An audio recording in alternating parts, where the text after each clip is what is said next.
Well, folks, it's not really an update. It's just a little quick video. One or two people knew and found out that I've had COVID, and just sending me messages and stuff, and I just wanted to do a little video to. I can honestly say that is the poorest I've ever been in my life, and bearing in mind I've had cancer and 2 strokes, I can honestly say it is horrible.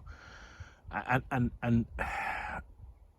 I obviously, I mean, I managed to not have to go into hospital. I'm very lucky. I've got a wife who's a nurse, who's been nursing COVID, people dying of it, and she's spot on. She knows what to do. But sorry, excuse me. About 3 weeks ago now, near enough, I started just feeling a bit rough, and I thought it was sinusy, but not typical symptoms. I just started to feel a bit funny. Anyway, on the Saturday morning, my daughter had said to me, and she said, you know, Dad, I really don't feel well. I've, you know, been a bit of coughing, and I feel warm, and I can't taste now. And I'm like, well, actually, I don't feel so great. Anyway, we took his temperatures. Holly's was up a little bit, mine was up a bit more. I think I was 37.8, 37.9, which is sort of, it's a temperature but not a roaring one. Anyway, we both went for a test, and basically we had them at 2 o'clock on the Saturday. Sunday morning, 7 o'clock, text both of us, both positive. At that point, I got to be honest, I was in bed. I'd lost all sense of taste, all sense of smell. Holly were wiped out, but she was sort of still sitting downstairs, and that was her mum. And mum got tested. She tested negative. Now I think I honestly think she's built up an immunity. We're working with them and nursing them since January. I think she's got an immunity to it. She must have built up an immunity, because she's negative. So Paulove's had to do a fortnight isolation, and looking after us too. Holly were a week. She was wiped out wiped out for a week, but she's 21, fit as a fiddle, and she you know, she were back on her feet in no time. I spent 9 days in bed, and when I say in bed, I mean day and night, 22 hours sleeping. It were crackers. I could smell and taste nothing. To be honest, the opposite in some cases. Chocolate tasted absolutely disgusting. Milk tasted disgusting. It tasted like boiled cream. It was bizarre. I was brushing my teeth, and we have quite a sort of strong, really strong minty toothpaste that makes your tongue tingle, and it's really good. I can't remember what it's called, but literally I was brushing my teeth and like putting more toothpaste on, because I could not taste or smell the toothpaste, the mint. It was unbelievable. I had Vicks on at one point, half a jar, couldn't smell a thing, and my entire body just hurt. And I'm an ex-rugby prop, and I know what aches and pains are like, but I just hurt every muscle. I couldn't text. When I was trying to text, the fingers, there were pain shooting up my arm. And this isn't a woe is me video. This is just my little journey with COVID. And it's just for these people that don't believe it, and they're still out there. I mean, I tell you what, and I mean this now, you really find out who your friends are when you can't go out, when you can't do no. And I know for a fact that some of them don't believe in it. And so for, I would say, six days, I was literally out of it, just all day and all night asleep, getting up just to go to the toilet, and my wife made me eat food once a day. I couldn't taste any. And even now, I am not hungry at all. I have no appetite. I've lost over a stone. Anybody that knows me will know just how much I like my food, and but I am not hungry at all. It is so bizarre. I can't work it out. And like I say, even now, I wake up in the morning and I'm just not hungry. I'm not even thinking about food, which is good. You know, to be honest, I'd got to 22.5 stone. I'd piled some weight on through this lockdown, but you know, I wouldn't recommend that as a diet. But oh boy, were it rough. And after sort of day 10, it's weird. I sort of come round. I come round, but still tired, but not wanting to sleep. And then, of course, it's absolutely played havoc with my body clock. And I've been, last sort of 4 or 5 days, I've been trying to get to sleep at night, and I've not been getting sleep till 5 in the morning, and then I'm sleeping until 10, 11 o'clock in the morning, and then I can't get, and it's crap. So I started setting my alarm again. I mean, I am off work. I've taken a trip to Aldi, where because Cara was still isolating, and I'm not joking. I drove to Aldi. Walked around Aldi, my head was pumping because I was trying to think of what we needed, and just got some bits and came home and went back to bed. It is so weird. Radiotherapy. I had radiotherapy for cancer treatment, and anybody who's had radiotherapy, the fatigue kicks in, you know, and you have to go lie down and you get tired. And I mean, at one point I couldn't open a packet of quavers for Holly when she was only little.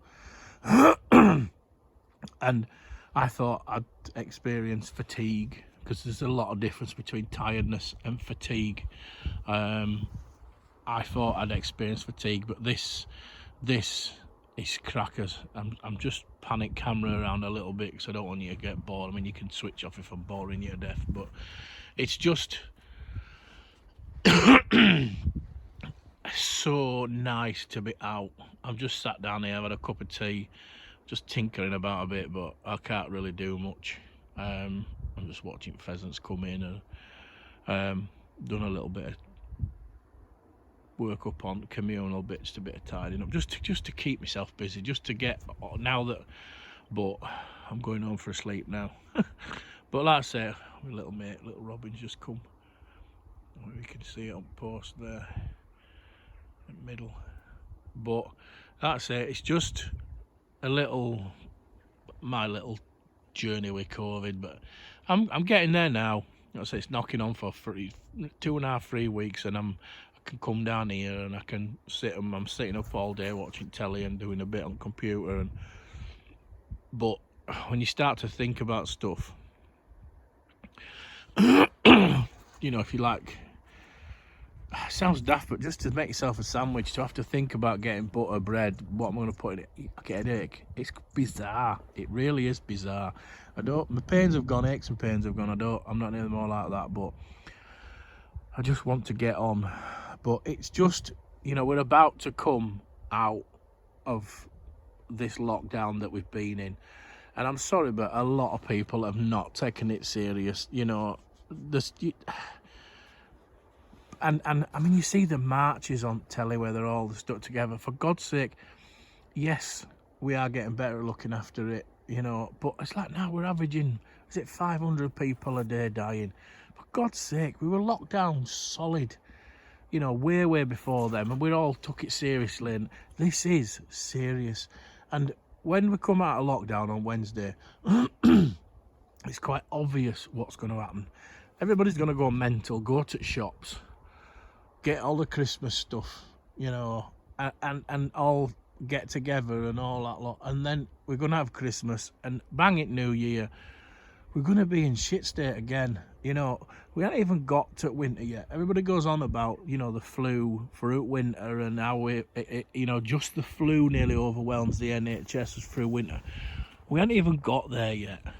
We haven't got there. We're not even in winter yet. You know, and we've got, what is it, 17, 18,000 in hospital, and we are knocking up as bad as we were in the frigging summer, and we haven't even got to the flu season properly yet, you know. And this is just for people like my wife. I'm saying this because they can't say, oh, you can switch me off if you think I'm moaning or whatever, but, you know, I suppose I've got a platform here where I can open my mouth. You know, we've got a vaccine coming. We need just to hang on another few months. Stay apart from each other. At Christmas, just try not to go mental. I know, you know, I've seen my mum 3 times this year. It's absolutely, and one of them were a funeral. It's crap. We know it's shit. We know it's hard. You know, people lose jobs. You know, but at the end of the day, you can get another job. Not if you're dead. You can't if you're dead. I've got to be honest, I was getting pretty damn frightened when, you know, at home. I were worrying that I were going to end up in hospital, and I reckon the only thing that stopped me were having my wife to look after me, you know. But it is still serious. You know, there's so many people that just are not taking it serious. You know, we are. I do have hope that after Easter next year, come next summer, we're going to have these vaccines. We're going to be pretty much back to normal. But we, you know, and we'll all just carry on and crack on and forget just how important family is and forget how important everybody is, and we'll just go back to being normal. But anyway, so on the bright side for me, I'm picking up. Holly's fine. She's back at work. Cara will be back at work. She's finished her isolation. So we're going to get back to COVID normal. So, and down here, not much going on. I've just been picking my parsnips and my carrots, kale, leeks. Just, it's been really nice to have some nice fresh veg. Still got a lot of taters left under there. So folks, thank you very much for listening to me dribble on. Like I say, you can switch off anytime when you're watching me, you know that, but you know, it's only one video. It's a bit of a moan and a bit of a, but I'm here, I'm alive, I'm thankful, and it's great to be down on allotment tinkering away. Please stay safe, everybody. Look after yourself and look after your family. Bye bye for now.